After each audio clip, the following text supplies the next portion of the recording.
what if I told you? Ese wakumva ute ndamutse nkubwiye ko utazongera kwishyura CapCut na rimwe, muri make gukoresha CapCut Pro ku buntu? Yego, iyi ni ya CapCut abantu bose bakoresha bakora amavideo akwirakwira, harimo wa montage asobanutse n'amatransaction ya Pro, y'amavideo ubona arenze, harimo edit za danger ugize ubona nawe ukavuga ati wow. Ariko ibyo byose babikoresha bishyuye, buri kwezi barishyura ngo babone izo CapCut features Pro.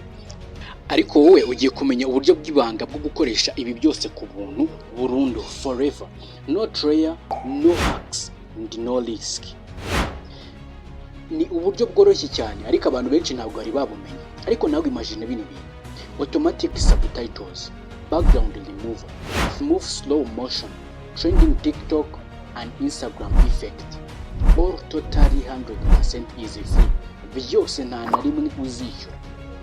Gusa ibi nibyo CapCut itifuza ko wamenya, ariko uyu munsi ngiye kwereka uko abandi babikoresha. Ibi byose nta kintu na kimwe bishyuye, nta faranga na rimwe bishyuye. Gusa niba ushaka ibi ngibi bikunda kandi bigakora neza, winde gusimbuka akantu na kamwe, ukanu kamwe uri buze gusimbuka biraza kurangira nta kintu na kimwe bikumariye, cyangwa se nta kintu na kimwe wumvise. Noneho rero, don't skip and don't click away. Iminota 2 yonyine gusa ishobora guhindura uburyo wakoreshagamo CapCut. Reka rero dutangire mwereka uko wakoresha CapCut Pro ku buntu, muri make nta gishoro. Gusa ukande subscribe kuri YouTube channel Prof 250, Prof 150. Wibuke gukanda like kuri video by'umwihariko, kandi usige comment ya video y'ubutatwaza gukoreraho cyangwa se igitekerezo wabonye kuri no video. Ndagushimye cyane. Reka dutangiye, mwe mwabikoze Imana w'umugisha. Japress, reka dutangiye. Wandika mu yuko bikora.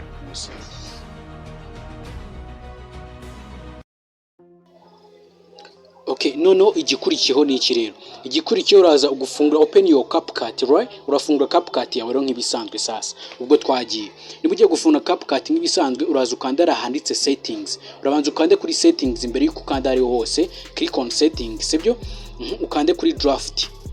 Numara ukanda kuri draft, uhita ukanda kuri kara kantu kugira ngo wongere recreate the other for the new folder, right? Click that, ukande hariya. Numara gukanda hariya, urahita ugiye gucreatinga iyindi folder nshyashya ari hose, anywhere you want, right? Okay, you may create, uhitamo ahandi ahantu ari hose, uhitamo indi folder ugiye creating. Locate anywhere you want, create the folder, right? Creating a folder. Numara creating a folder, uraza kuza creating a folder. Numara creating a folder, sorry, uraza creating a folder yawe. Creating a folder, create new folder. Was creating a new folder, create new folder. Ura creating a new folder nshyashya, you creating wandikemo CapCut draft. Nokanda draft, then click enter. Uitukanda kuri enter, sibyo? Okay, no bisoza uhite uzukande kuri new project, click new project, ukande kuri new project, make sure is new project. Ukande kuri new project, hanyuma import the files and try to edit your video and use any feature you want from the CapCut, right? Okay, no bisoza wamaze gushyiramo video, wamaze kuimportinga the files, ugatangira ugatangira kueditinga, gushyiramo ama features nyine bisanzwe, ugatangira kuba editinga video yawe bisanzwe, ugakoresha ama feature yose ushaka nkuko ukande hariya kuri export. If you are already done to edit your video, uraza ukande kuri export. As you see, nina nganda kuri export, uraza kumbwira ati baraza kumbwira yuko hari features za CapCut Pro nakoresheje kuko exporting abikundi. So the secret is this. Ni gute ugiye kuba wabikora twa exportinga our video, ni gute ugiye kuba twabikora noneho neza aka kanya. Reka nkwereke uburyo tubikora.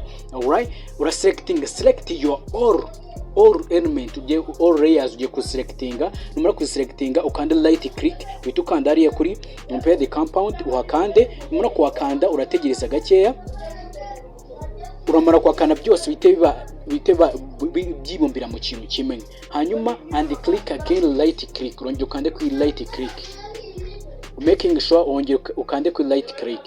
Nukanda kuri right click ukande hara kuri kuri preprocessor ari uzi gukanda. Muri kuhakanda uraza gutegereza biriya birangire paka 100%. Urategereza birangire 100%. Nibigera ku 100% ubwo rero byakunze neza. So once the video is already completed, niba yamaze kuba yarangira now, iyo yamaze kuba yarangira this is the video, alright? Iyo yamaze kuba yarangira, you have to go open location where you created that folder, the CapCut draft. Okay, open your this PC, urafungura computer yawe, go to file location, open file location and where you created the folder, urajyaho wa creating ya folder. My folder is CapCut draft. Yes, ndaza nyifungure.